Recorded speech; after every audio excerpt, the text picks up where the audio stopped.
Hello student, मेरे channel MD tuition classes में आपका स्वागत है। आज हम बहुत ही शॉर्ट ट्रिक जो कॉम्पिटिशन्स होते हैं नीट का, जेई का, एआई ट्रिपल ई का, इनमें हम बहुत आसानी से हाइब्रिडाइजेशन फाइंड कर सकते हैं शॉर्ट ट्रिक के द्वारा। चलिए देखते हैं ये शॉर्ट ट्रिक क्या है। देखो, हमें कुछ नहीं करना होता हाइब्रिडाइजेशन फाइंड करने के लिए। हमें सिर्फ पता होना चाहिए नंबर ऑफ सिग्मा बॉन्ड कि वो जो मॉलिक्यूल है जिसका मैं हाइब्रिडाइजेशन फाइंड करनी है उसमें नंबर ऑफ सिग्मा बॉन्ड कितना है और उसके सेंट्रल मेटल एटम पर कितने लोन पेयर हैं, यानी बॉन्ड पेयर और लोन पेयर। बॉन्ड पेयर में तो डबल और ट्रिपल भी बॉन्ड आ जाता है, सिर्फ हम सिग्मा बॉन्ड की बात कर रहे हैं। सिग्मा बॉन्ड और लोन पेयर को हम प्लस कर देंगे, और अगर प्लस कर दोनों का ही सम करने पे अगर 2 आता है तो sp हाइब्रिडाइजेशन होगी, 3 आएगा तो sp3। हम डायरेक्ट यहाँ से भी काउंट कर सकते हैं। ऑर्बिटल देखो, यहाँ पे 2 ऑर्बिटल हैं और यहाँ पे 3 हैं, 2 और एक 3। और अगर 4 आएगा तो sp3 हाइब्रिडाइजेशन। देखो 4 ऑर्बिटल है यहाँ पर, 3 और 1 4, ठीक है। 5 आएगा sp3d, तो 5 हो जाएगा, 1 और 3 4 और 1 5, ठीक है। 6 आएगा sp3d2, तो यहाँ पे देखो 6 ऑर्बिटल्स होंगे, 2 और 3 5 और एक 6, ठीक है। 7 आएगा sp3d3, तो यहाँ पे भी 7 ऑर्बिटल्स हैं, 3 और 3 6 और एक 7, ठीक है। अब यहाँ पे शेप भी, जब हमें हाइब्रिडाइजेशन पता लग जाएगा तो हमें शेप भी पता लग जाएगी। sp हाइब्रिडाइजेशन होगी तो लीनियर होगा, और यहाँ पर जो बॉन्ड एंगल होगा 180 डिग्री होगा। sp2 हाइब्रिडाइजेशन में ट्राइगोनल प्लेनर शेप होगी और बॉन्ड एंगल 120 होगा। sp3 हाइब्रिडाइजेशन में टेट्राहेड्रल शेप होगी, बॉन्ड एंगल जो उसमें होगा 109 डिग्री 28 मिनट होगा। sp3d में ट्राइगोनल बाइपिरामिडल शेप में होगा और बॉन्ड एंगल कुछ में तो 90 होगा, और कुछ जो ट्राइगोनल शेप में होंगे 120 डिग्री होगा उसमें, ठीक है। sp3d2 में ऑक्टाहेड्रल शेप होगी और उनमें बॉन्ड एंगल जो होगा 90 डिग्री होगा। sp3d3 में पेंटागोनल बाइपिरामिडल और जो बॉन्ड एंगल होंगे 90 और 72 डिग्री के बनेंगे। तो ये हमारी सुपर शॉर्ट ट्रिक थी, बस हमें सिर्फ इतना याद करना होगा और हम चुटकियों में हाइब्रिडाइजेशन फाइंड कर सकते हैं। आइए कुछ एग्जाम्पल लेते हैं समझने के लिए। समझने के लिए सबसे पहले हम लेते हैं BCl2। BCl2 के मॉलिक्यूल को हम देखेंगे, इसका स्ट्रक्चर क्या होगा, बेरिलियम और यहाँ पे 2 क्लोरीन जुड़े हुए हैं। तो यहाँ पे नंबर ऑफ सिग्मा बॉन्ड कितना होगा, 1 और 2, तो नंबर ऑफ सिग्मा बॉन्ड कितना हुआ, 2। लोन पेयर है नहीं इसके पास, तो सिर्फ सिग्मा बॉन्ड है तो 2 हमने देखा था यहाँ पर। 2 में sp हाइब्रिडाइजेशन, शेप होगी लीनियर, और यहाँ पे बॉन्ड एंगल होगा 180 डिग्री। तो यहाँ पे जो बेरिलियम की हाइब्रिडाइजेशन होगी यहाँ पर sp hybridisation,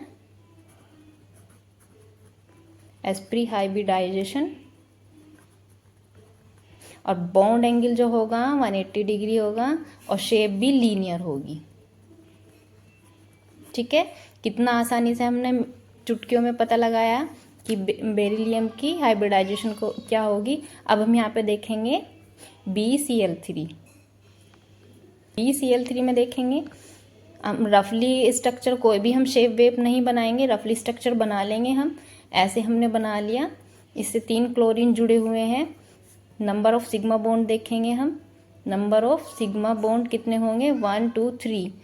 number of sigma bond 3 हुए, तो यानी 3 पे क्या आया, 3 पर sp2, तो ये ट्राइगोनल प्लेनर शेप में होगा जिसका बॉन्ड एंगल 120 होगा, और sp3 हाइब्रिडाइजेशन है, यानी BCl3 में हो जाएगी sp3 हाइब्रिडाइजेशन,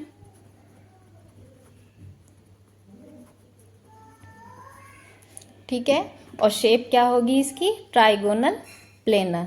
तो हम शेप भी बना लेंगे इसकी।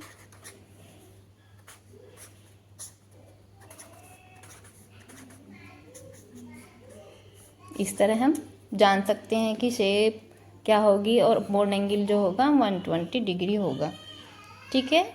कितना इजीली हमने शॉर्ट ट्रिक देखी। अब हम यहाँ पर देखेंगे मीथेन में CH4 में कार्बन की हाइब्रिडाइजेशन क्या होगी देखते हैं। कार्बन का रफली स्ट्रक्चर बना लेते हैं हम। यहाँ पे हाइड्रोजन जुड़ गया। नंबर ऑफ सिग्मा बॉन्ड देखेंगे, लोन पेयर तो है नहीं कार्बन पे। Number of sigma bond 1 2 3 4। Sigma bond जो होते हैं सिर्फ सिंगल बॉन्ड ही होते हैं। अगर डबल और ट्रिपल बॉन्ड आ जाए तो वहाँ पर भी हम सिर्फ एक ही बॉन्ड को काउंट करेंगे, सिग्मा बॉन्ड को। तो इसलिए नंबर ऑफ सिग्मा बॉन्ड देखेंगे, यहाँ पर 4 है। और 4 पर हमने देखा, 4 पर sp3 हाइब्रिडाइजेशन होगी, टेट्राहेड्रल शेप में होगा और बॉन्ड एंगल होगा 109 डिग्री 28 मिनट। ठीक है, तो यहाँ पे sp3 हाइब्रिडाइजेशन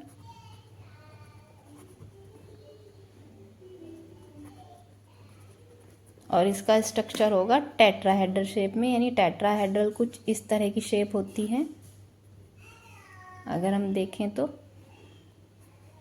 और इसके बीच का जो बॉन्ड एंगल होगा यहाँ पर 109 डिग्री 28 मिनट। इस तरह हम मिनटों में हमने देखी शेप क्या है, बॉन्ड एंगल क्या है और हाइब्रिडाइजेशन क्या है CH4 में। अब हम यहाँ पे देखेंगे PF5 का हम रफली स्ट्रक्चर बना लेंगे।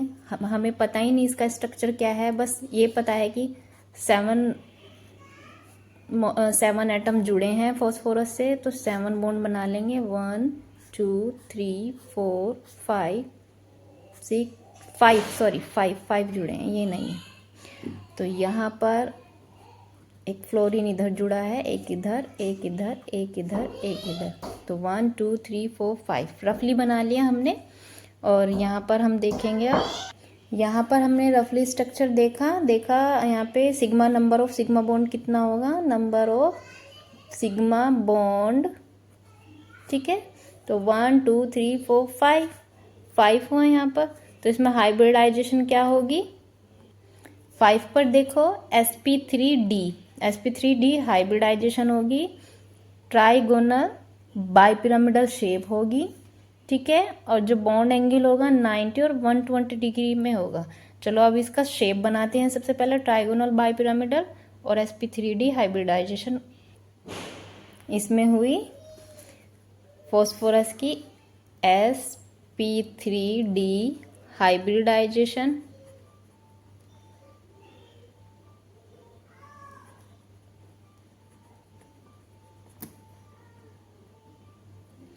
sp3 हाइब्रिडाइजेशन हो गई और शेप होगी इसकी ट्राइगोनल बाइपिरामिडल। ठीक है, तो ट्राइगोनल बनाते हैं। पहले फॉस्फोरस को मिडिल में लिया, ट्राइगोनल बनाया।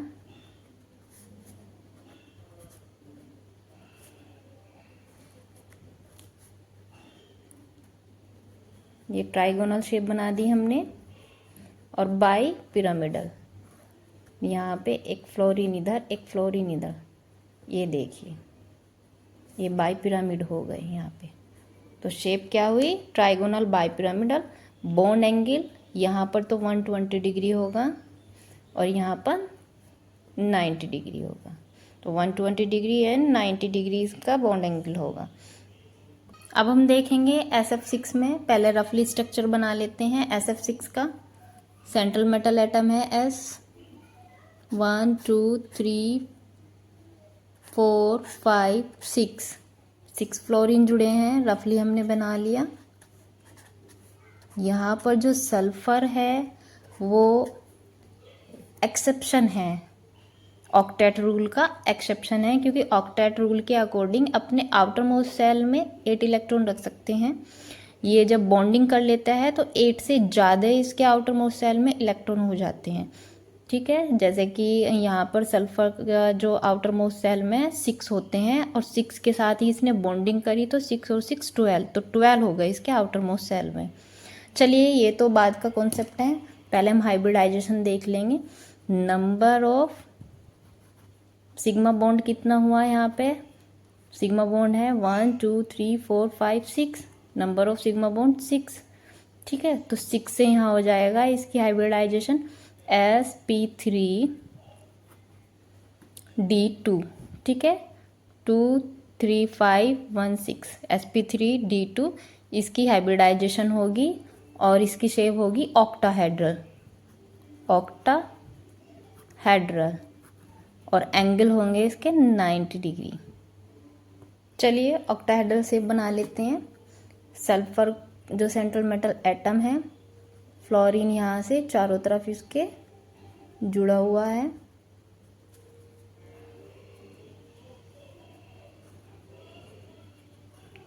ये इसकी ऑक्टाहेड्रल शेप है। एक फ्लोरीन ऊपर होगा, एक फ्लोरीन बैक साइड होगा, ठीक है। 6 हो गए, 1 2 3 4 5 6। दिस इज अ ऑक्टाहेड्रल और सबके बीच में बॉन्ड जो होगा 90 डिग्री का होगा। 90 डिग्री पर इस तरह ये जुड़े हुए हैं। नेक्स्ट देखते हैं, हमने PF5 देख लिया, SF6 देख लिया। शॉर्ट ट्रिक से IF7 देखेंगे हम यहाँ पर। IF7 रफली स्ट्रक्चर बना लेंगे हम IF7 का। ये यहाँ पर आयोडीन भी ऑक्टेट रूल का जो है एक्सेप्शन है। 1 2 3 4 5 6 7। हमें पता नहीं किस शेप में जुड़ रहे हैं, हमने ऐसे ही रफली स्ट्रक्चर बना लिया सिग्मा बॉन्ड काउंट करने के लिए। तो नंबर ऑफ सिग्मा बॉन्ड कितना हुआ, 7, ठीक है। तो इसमें हाइब्रिडाइजेशन कितनी हुई, sp3d3, ठीक है। Hybridisation sp3d3। और शेप क्या होगी इसकी, पेंटागोनल बाई पिरामिडल, ठीक है। आइए चलो देखते हैं पेंटागोनल बाई पिरामिडल शेप कैसी होगी।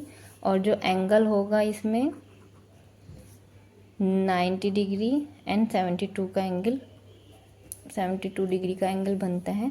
पेंटागोनल शेप में इसको सजाते हैं।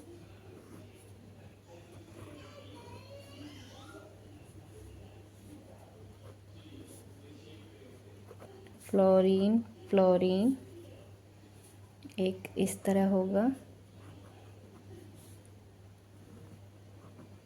तो यहाँ पर ये देखेंगे पेंटागोनल शेप बन गई इसकी, ठीक है। बाई पिरामिड हम यहाँ से बनाएंगे, एक फ्लोरीन इधर फ्रंट में, एक बैक साइड। ये बाई पिरामिडल है। इसका बॉन्ड एंगल जो होगा ये 90 डिग्री का होगा और ये जो बीच के होंगे ये 72 डिग्री के होंगे। ये हमारी शॉर्ट ट्रिक थी हाइब्रिडाइजेशन फाइंड करने की। बस हमें नंबर ऑफ सिग्मा बॉन्ड, इनमें लोन पेयर नहीं थे इसलिए मैंने लोन पेयर नहीं काउंट किया। अगर लोन पेयर भी होते तो उसकी हाइब्रिडाइजेशन भी हम इसी तरह प्लस करके हम पता कर लेते। कुछ मॉलिक्यूल्स पे चार्जेस भी होते हैं नेगेटिव और पॉजिटिव, तब हम हाइब्रिडाइजेशन कैसे निकालेंगे, तब हम शॉर्ट फॉर्म में इस तरह निकालेंगे। H बराबर 1/2 V minus Y minus C plus A. V मतलब वैलेंस सेल इलेक्ट्रॉन, जो भी एटम होगा सेंट्रल मेटल एटम उसका वैलेंस सेल इलेक्ट्रॉन। Y होगा नंबर ऑफ मोनोवैलेंट एटम, जो भी सेंट्रल मेटल एटम से जुड़ रहे होंगे उसका नंबर काउंट कर लेंगे। C फॉर कैटायन, कैटायन मतलब पॉजिटिव चार्ज, यानी टोटल पॉजिटिव चार्ज कितना है उसके पास। एनायन, A फॉर एनायन यानी नेगेटिव चार्ज, यानी टोटल उस पर नेगेटिव चार्ज कितना है। तो इस फॉर्मूले से भी हम कैटायन और एनायन का हाइब्रिडाइजेशन और शेप एंड बॉन्ड एंगल हम फाइंड कर सकते हैं। एग्जाम्पल लेते हैं हम यहाँ पे XeO2F2। तो हाइब्रिडाइजेशन H बराबर 1/2। जिनोन के आउटर मोस्ट सेल में 8 इलेक्ट्रॉन होते हैं। यहाँ पर मोनोवैलेंट, ये डाइवैलेंट है। O2 जो मॉलिक्यूल होता है डाइवैलेंट होता है और जो फ्लोरीन है ये सिंगल सिंगल करके जुड़ रहे हैं इस तरह। तो यहाँ पे मोनोवैलेंट एटम 2 है, कोई भी चार्ज नहीं है तो 0, ना ही नेगेटिव चार्ज है ना ही पॉजिटिव चार्ज है तो 0 0 होंगे। कैलकुलेशन करके देखते हैं हम। 1/2 इंटू 10, 2 1 = 2, 2 5 = 10, तो H बराबर 5। तो 5 पर हाइब्रिडाइजेशन कितनी आएगी, sp3d, तो इसमें हाइब्रिडाइजेशन जिनोन की sp3d होगी। ठीक है, sp3d हाइब्रिडाइजेशन होगी, ट्राइगोनल बाइपिरामिडल शेप में होगा, 90 डिग्री और 120 डिग्री इसमें एंगल होंगे। यहाँ पर लोन पेयर वाला भी देख लेते हैं, रफली स्ट्रक्चर बना लेंगे हम। और एक इसके पास लोन पेयर भी है। ठीक है, तो यहाँ पर number of sigma bond plus lone pair, तो 1 2 3 सिग्मा बॉन्ड हो गए, एक लोन पेयर हो गया, तो इक्वल्स टू 4 आ गया। तो 4 यानी इसमें हाइब्रिडाइजेशन कितनी होगी,